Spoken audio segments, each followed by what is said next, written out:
নমস্কার, আপনারা দেখছেন বীরভূম আরসি টিভি। আপনাদের সঙ্গে আমি পিয়া। শুরু করছি আজকের সংবাদ। বিস্তারিত সংবাদে যাওয়ার আগে দেখে নেব সংবাদ শিরোনাম। ৫৫টি তাজা বোমা উদ্ধার সদাইপুরের শাহাপুর গ্রামে।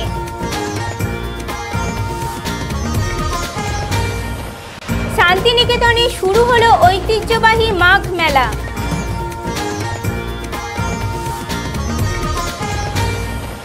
সিউড়ির PMKVY অফিসে বিক্ষোভ ছাত্রছাত্রীদের। মায়ের মৃত্যুবার্ষিকীতে অনাথ আশ্রমে পঙ্ক্তি ভোজন।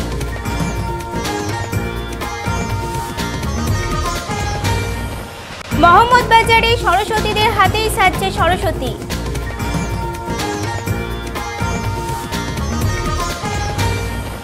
সরস্বতী পুজো উপলক্ষে শান্তি কমিটির বৈঠক দুবরাজপুরে।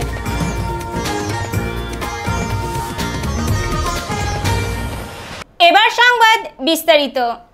সদাইপুর থানার শাহাপুর গ্রামের একটি মাঠে ড্রাম ভর্তি ৫৫টি তাজা বোমা উদ্ধার করে পুলিশ। এই ঘটনার ফলে এলাকায় চাঞ্চল্যের সৃষ্টি হয়। জানা যায়, আজ সকাল নাগাদ গ্রামের কিছু যুবক মাঠে চাষের কাজের জন্য গরু নিয়ে যাওয়ার সময় একটি ড্রাম দেখতে পান। কাছে গিয়ে দেখেন ড্রামটিতে বোমা রয়েছে। তড়িঘড়ি সদাইপুর থানায় খবর দেওয়া হয়। পুলিশ এসে বোমাগুলি উদ্ধার করে এবং কোনো রকম অপ্রীতিকর পরিস্থিতি এড়াতে ঘিরে রাখে গোটা এলাকাটিকে। পরে বোম স্কোয়াডের টিম এসে বোমগুলি নিষ্ক্রিয় করে। এলাকায় কে বা কারা বোমাগুলি মজুত করে রেখেছিল, পুরো ঘটনার তদন্ত শুরু করছে সদাইপুর থানার পুলিশ। কি দেখবো, এই তো যা দেখাতে দেখলাম। কি হয়েছে? এটা বোম ভরা রয়েছে। এটা আপনারা এসছেন, তদন্ত করছেন। কতটা আতঙ্কে আছেন? কতটা আতঙ্কে? গ্রামে বোমবাজি হলে পরে গ্রামের মানুষ সকলে আতঙ্কিতভাবে বাস করবে। এটা কোন জায়গা? এটা হ্যাঁ, এটা কোন জায়গা? এই গ্রামটার নাম হচ্ছে শাহাপুর। উদ্ধার হয়েছে কোথা থেকে? এটা মাঠের মধ্যে। কি পশ্চিম? এই মাঠটার নাম হচ্ছে আমানিগড়ে মাঠ বলে, যেহেতু আমরা চাষ করি এই মাঠে। কতটা কি ক্ষতি হতো যদি বাচ্চা ছিল? ধরুন, এখানে বাচ্চা ছেলে গরু বাছুর চড়াচড়ি করে। এইবারে অজান্তিতে এই যা দেখলাম, তাতে পা পড়ে গেলে আর পড়ে গেলে ছেলে পেলে মারা যেত, গরুর বাগালরা মারা যেত। তারপরে চাষি চাষ করতে এলে পরে এখানে তো জানা নাই চাষি, সেই চাষি এলে পরে মারা যেত। গ্রামে কোনো অশান্তি হয়েছিল? অশান্তি এমন কিছু বলা যাবে না। অশান্তি এটা পার্টিগত ব্যাপারেও হতে পারে। এই গ্রামে হিংসিত বিবাদ লেগেই থেকেছে দীর্ঘদিন ধরে, এরকমভাবে চলে গেছে। কি নাম আপনার? আমার নাম শেখ মালিকুর রহমান।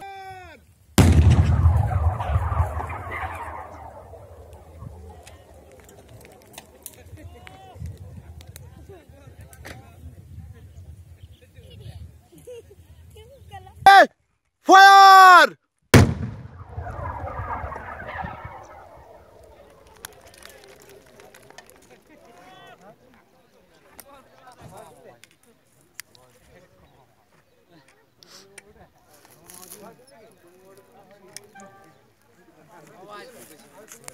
পার্থ দাসের report, Birbhum RC TV, Sadaipur. বিশ্বভারতীর রীতি মেনে আজ ভোরে বৈতালিকদের মধ্য দিয়ে বিশ্বভারতীতে শুরু হলো মাঘ মেলা।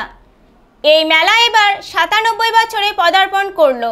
মেলার শুভ উদ্বোধন করেন বিশ্বভারতীর উপাচার্য বিদ্যুৎ চক্রবর্তী ও মানব সম্পদ উন্নয়ন মন্ত্রকের হায়ার এডুকেশন সেক্রেটারি আর সুব্রমণিয়াম। মূলত গ্রামীণ শিল্প ও কৃষিজ ফসল নির্ভর এই মেলা শুরু হয় ১৯২২ সালে। শ্রীনিকেতনের ৯৭তম বার্ষিক মেলা, যা ৩ দিন ব্যাপী ধরে চলবে অনুষ্ঠান। এই মেলা মাঘ মেলা নামে পরিচিত। হাতের তৈরি নানান কারুকার্য ও কৃষিজাত প্রদর্শনীর জন্য ১৫০টি ছোট বড় স্টল বসেছে। সাধারণ মানুষের কাছে এই মেলার আয়তন ছোট হলেও আকর্ষণ বৃহত্তর।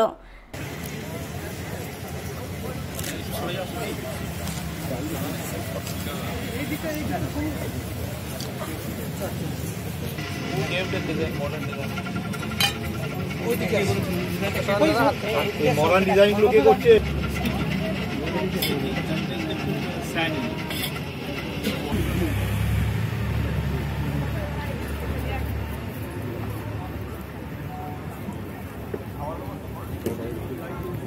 সামনে দিকে নিয়ে যাচ্ছে সামনে দেওয়া সেরকম ছবি ওইসব ছবি আমাদের সঙ্গে হ্যাঁ দেখে সালমান মণ্ডলের রিপোর্ট, বীরভূম আরসিটিভি শান্তিনিকেতন। আজ সিউড়ির প্রধানমন্ত্রী কৌশল বীমা যোজনা অফিসে বিক্ষোভ দেখায় ছাত্রছাত্রীরা। জানা যায়, ঊর্ধ্বতন কর্তৃপক্ষের নির্দেশে বর্তমানে দায়িত্বে থাকা ম্যানেজার কল্যাণ পাত্রকে হঠাৎ বদলি করে দেওয়ার সিদ্ধান্ত নেওয়া হয়েছে। এই ঘটনার জেরে আজ ছাত্রছাত্রীরা ক্লাস বয়কট করে এবং বদলি হয়ে যাওয়া শিক্ষককে ঘিরে রাখে। পরে সিউড়ি থানার পুলিশ এসে পরিস্থিতি নিয়ন্ত্রণে আনে। ছাত্রছাত্রীদের অভিযোগ, কল্যাণ স্যারকে এই সেন্টারে যতদিন না ফেরানো হবে ততদিন তারা ক্লাস करबे ना। ऑब्वियसली डिसीजन अच्छा बोले तो सर आप नहीं रहेंगे तो हमको कोई नहीं चाहिए, सीधा बात। इसकी सिवा आप नहीं है तो कोई नहीं रहेगा। আমরা আসবো না,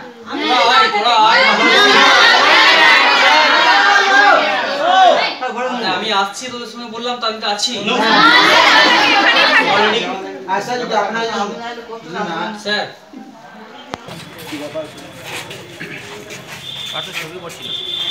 পার্থ দাসের রিপোর্ট, বীরভূম আরসিটিভি সিউড়ি। সিউড়ি 2 নম্বর ব্লকের গাংটে গ্রামে জনকল্যাণ সমিতির পাবলিক স্কুলের প্রতিষ্ঠাতা ঝর্ণা চৌধুরীর প্রথম মৃত্যুবার্ষিকী উপলক্ষে পঙ্ক্তিভোজনের আয়োজন করল মৃতার পুত্ররা। এই উপলক্ষে আজ রাজ্যের অন্তর্দয় সহ 20টি অনাথ আশ্রমে পঙ্ক্তিভোজনের আয়োজন করা হয়। সিউড়ির গাংটে গ্রামেও জেলার অন্তর্দয় সহ একটি অনাথ আশ্রমে ও বিদ্যালয়ের 120 জন ছাত্রছাত্রী এবং শিক্ষকরা এই পঙ্ক্তিভোজনে অংশগ্রহণ করে। অনুষ্ঠানটা কি হচ্ছে? ঈশ্বর ঝর্ণা চৌধুরী মৃত্যুবার্ষিকী উপলক্ষে কলকাতার একজন দাদা, মানে তার 3 ছেলে বিপ্লব চৌধুরী, দিলীপ চৌধুরী এবং টুটুল চৌধুরী, ওনারা আমাদের অন্তর্দয় অনাথ আশ্রম সহ 20টি সংগঠনকে এইভাবে খাবার দিয়েছে। আর সেই সঙ্গে আমাদের বীরভূম জেলার এই যে গান্ধী জনকল্যাণ সমিতির উদ্যোগে যে স্কুলটা চলে সেটাতেও খাওয়ার ব্যবস্থা করা হয়েছে। মানে আজকে 20টি স্কুলে খাওয়া দাওয়া হলো। হ্যাঁ, পশ্চিমবঙ্গ জেলার তার মধ্যে গাংটে স্কুলটাতে বড় জনকল্যাণ স্কুলের ছাত্রছাত্রীদেরও আজকে শিক্ষার্থীদের খাওয়া দাওয়ার ব্যবস্থা করা হলো, মানে ওনার মৃত্যুবার্ষিকী হিসেবে। মৃত্যুবার্ষিকী। আপনার নাম? আমার নাম মনোবদ্ধ গ্রাম গান্ধী। প্রীতিময় চ্যাটার্জির রিপোর্ট, বীরভূম আরসিটিভি সিউড়ি। মোহাম্মদবাজারের রঘুনাথপুরে পুরুষদের সাথে কাঁধে কাঁধ মিলিয়ে সাহায্য করছেন বাড়ির মহিলারা। এখানে সূত্রধর পরিবারের সরস্বতীদের হাতেই সেজে উঠেছে সরস্বতী প্রতিমা। আর কয়েকদিন পরেই বিদ্যার আরাধ্য দেবী সরস্বতীর পুজো। এই পুজো উপলক্ষে জেলার কুমোরটুলি নামে খ্যাত মোহাম্মদবাজারে রঘুনাথপুরে সরস্বতী প্রতিমা তৈরির কাজ চলছে জোর কদমে। গ্রামের সূত্রধর পরিবারের স্ত্রী পুরুষ সকলেই চরম ব্যস্ত। ছেলেদের সঙ্গে কাজে হাত লাগিয়েছেন বাড়ির মহিলারাও। সূত্রধর পরিবারের সরস্বতীদের হাতেই সেজে উঠছেন মা সরস্বতী। বাড়ির মহিলারা বাড়ির কাজ সামলে লেগে পড়েছেন প্রতিমা তৈরির কাজে। কেউ প্রতিমায় খড়ি দিচ্ছেন, কেউ লাগাচ্ছেন রং, কেউ বা তুলি দিয়ে দেবীকে আলতা অথবা তুলির টানে আঁকছেন চোখ। সূত্রধর পরিবারের সদস্যরা এবার 400 প্রতিমা তৈরি করছেন। বাড়ির গৃহবধূ সুজিতা, শ্যামলী, মৌমিতা সহ পাশাপাশি বাড়ির মেয়ে বিশ্বরূপা, কঙ্কনারা সাজিয়ে তুলছেন সরস্বতীকে। রবীন্দ্রনাথের মুখে সরস্বতী, হাতির মুখের মধ্যে সরস্বতী, আদিবাসীদের পাঞ্চি শাড়ির মধ্যে নানান নতুন মডেলে সরস্বতী তৈরি হচ্ছে জেলার কুমোরটুলি রঘুনাথপুরে।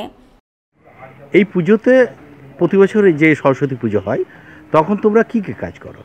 আমরা যেমন ঘরের কাজ সামলে মাটিতে একটু সাহায্য করি, রঙেও সাহায্য করি, রং করা, খড়ি দেওয়া, তারপরে গয়না লাগানো, পাড় লাগানো, আলতা পরা, ওইসব সাহায্য করি। এটাতে কি বাড়ির সবাই এখানে লেগে পড়ে? সব মেয়েরাই? মেয়ে বউ সব এখানে সবাই। এই কাজটাতে কতটা আনন্দ লাগে? খুব ভালো লাগে, সবাই একসঙ্গে কাজ করি। তো এই কাজের মধ্যে, বাড়ির কাজের মধ্যে কখন অবসর হয় এই কাজ করা? বাড়ির মধ্যে রান্না করে তারপরে ঘরের কাজ সেরে তখন একটু করি। কি নাম তোমার? সুজিতা সূত্রধর। এই সরস্বতী পুজোতে তোমরা কি কাজ করছো? আমরা কি করছি, আমরা প্রথমত খড়ি থেকে স্টার্ট করে সমস্ত রকমই করছি, রং, তারপরে কাপড়ের পাড় লাগানো, আলতা পরা, যাবতীয় যা যা আছে আমরাই মোটামুটি ঠাকুরকে, মা সরস্বতীকে প্রায় সাজিয়ে তুলি। প্রত্যেক মেয়েগুলোই এবং কাকিমা জেঠিমা যারা গুরুজন আছে তারাও সবাই একসঙ্গে মিলেমিশে প্রায় আমাদের সব কাজই করি। এবাড়ির যাদের বিয়ে হয়ে গেছে সে মেয়েরাও কি এই কাজে এসে হাতে লাগায়? হ্যাঁ, আমিও এবাড়ির মেয়ে, আমারও বিয়ে হয়ে গেছে। আমি এসেছি বাবাদের সঙ্গে সবার সঙ্গে হেল্প করতে এবং এই মা সরস্বতীগুলোকে সাজাতে। এবছর কতগুলো সরস্বতী হচ্ছে? এই বছর প্রায় 450টার মতো হয়েছে। নতুন কিছু মডেলের সরস্বতী? হ্যাঁ, নতুন অনেকগুলোই হয়েছে। যেমন আছে আপনার রবীন্দ্রনাথ ঠাকুরের মুখের একটা আছে, হাতির আছে, তারপর সাঁওতালিদের পাঞ্চি শাড়ির মতো একটা আছে, অনেক রকমই হয়েছে। তো এই সরস্বতীর হাতেই কি সরস্বতী সেজে উঠছে? হ্যাঁ, এবছর নতুনত্ব আমিও দেখছি অবশ্য। কেমন লাগছে? কেমন মানে এখন তো প্রায় কারখানা জমজমাট, আর সেজে যখন মা সরস্বতী সেজে ওঠে তখন তো আরও সুন্দর, আর যখন চলে যায় তখন তো পুরো কারখানায় ফাঁকা। তখন কেমন লাগে? তখন তো সবারই খারাপ লাগে, একটু মন খারাপ, পরিবেশটাও আলাদা লাগে একটু। কি নাম তোমার? আমার নাম বিশ্বরূপা সূত্রধর। দীপক কুমার দাসের রিপোর্ট, বীরভূম RCTV মোহাম্মদবাজার। দুবরাজপুর থানা এলাকার 451টি সরস্বতী পুজো কমিটিকে নিয়ে শান্তি কমিটির বৈঠক হলো আজ দুবরাজপুর থানায়। সরস্বতী পুজো উপলক্ষে এলাকায় যাতে শান্তি সম্প্রীতি বজায় থাকে এই নিয়েই পুজো কমিটিগুলোর সাথে আলোচনা করা হয়। এদিন উপস্থিত ছিলেন দুবরাজপুর থানার ওসি মোহাম্মদ আলী, তৃণমূল জেলা কমিটির সদস্য পীযূষ পান্ডে, দুবরাজপুর শহর তৃণমূল সভাপতি প্রভাত চ্যাটার্জি, মির্জা শওকত আলী, প্রাক্তন কাউন্সিলর শেখ নাজির উদ্দিন, সরকারি আইনজীবী মনিলাল দে প্রমুখ। এদিন দুবরাজপুরের ওসি পুজো কমিটিগুলির কাছে আবেদন রাখেন যেন তারা পুজো মণ্ডপগুলিকে সেফ ড্রাইভ সেভ লাইফ নিয়ে প্রচার করেন।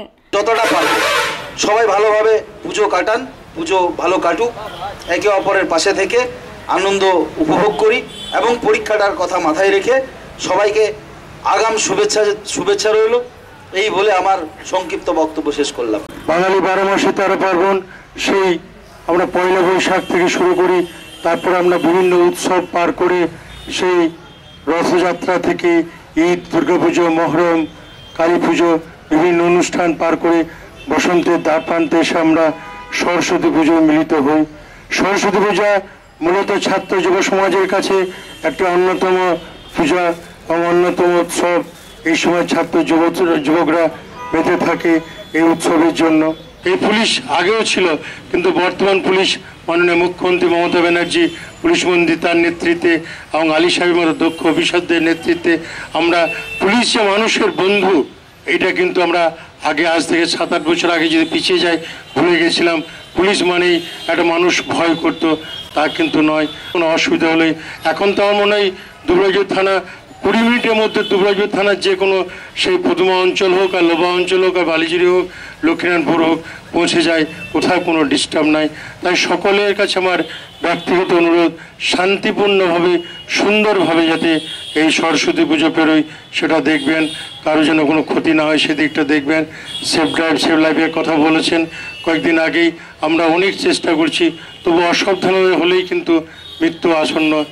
আমার ছোট ছোট ভাইদের অনুরোধ করব, এগুলো শুধু বক্তৃতা শোনার জন্য বা বলার জন্য নয়, যেটা প্রথমেই আমি বলেছিলাম এটা আমরা করব, এটা আমরা করছি বলেই কিন্তু আজকে আমাদের এখানে সমস্ত কিছু খুব শান্তিপূর্ণভাবে ঘটছে। ইভেন আমরা যখন মিটিং করি তখন প্রত্যেকেই বলে দুবরাজপুরে শান্তিপূর্ণ জায়গা। একই জিনিস শুনেছিলাম, এখানে ভাই ভাই আমাদের ভ্রাতৃত্ববোধ চরম, এখানে কোনো কিছু ঘটে না, এখানে আপনি চিন্তা করবেন না। তো সেটা কিন্তু আমি 16 সালে প্রথম শুনেছিলাম, 17-র পর 18-র পর 19-এ দাঁড়িয়েও কিন্তু আমি সেটা বিশ্বাস করছি। এটা মুখে বলা নয়, এটা আপনারা প্রত্যেকে সতর্ক থাকেন বা প্রত্যেকে যে যার রোলটা প্লে করেন, সেই জন্য এটা সম্ভব হয়। সেদিন এই ব্যাপারটা আপনাদের মানে থেমে যাবেন, সেদিনই কিন্তু কেউ না কেউ এই ঘটনা ঘটে। কেন যে আমরা একটা ফ্যামিলি, আমাদের মধ্যে কোথাও কোনো অসুবিধা আসতে পারে, আমরা একে অপরের পরিপূরক হয়ে সেটা সমাধান করব। কেউ কোনো ভুল করলো বলে তাকে সংশোধনের জন্য আরেকটা ভুল আমি করে দেবো, আমরা করে দেবো, এটা হবে না। আমরা ভুল যদি কেউ করে তার জন্য যে কনসার্ন অথরিটি আছে, যাকে বললে ব্যাপারটা সমাধান হবে, যে গণ্যমান্য ব্যক্তিকে ডাকলে ওটা সমাধান হবে, যে জনপ্রতিনিধির ওখানে জায়গা আছে তাকে ডাকলে এটা। লালটু মুখার্জি রিপোর্ট, বীরভূম আরসিটিভি, দুবরাজপুর। আজকের সংবাদ এই পর্যন্ত। পরবর্তী সংবাদের জন্য চোখ রাখুন বীরভূম আরসিটিভির পর্দায়। নমস্কার।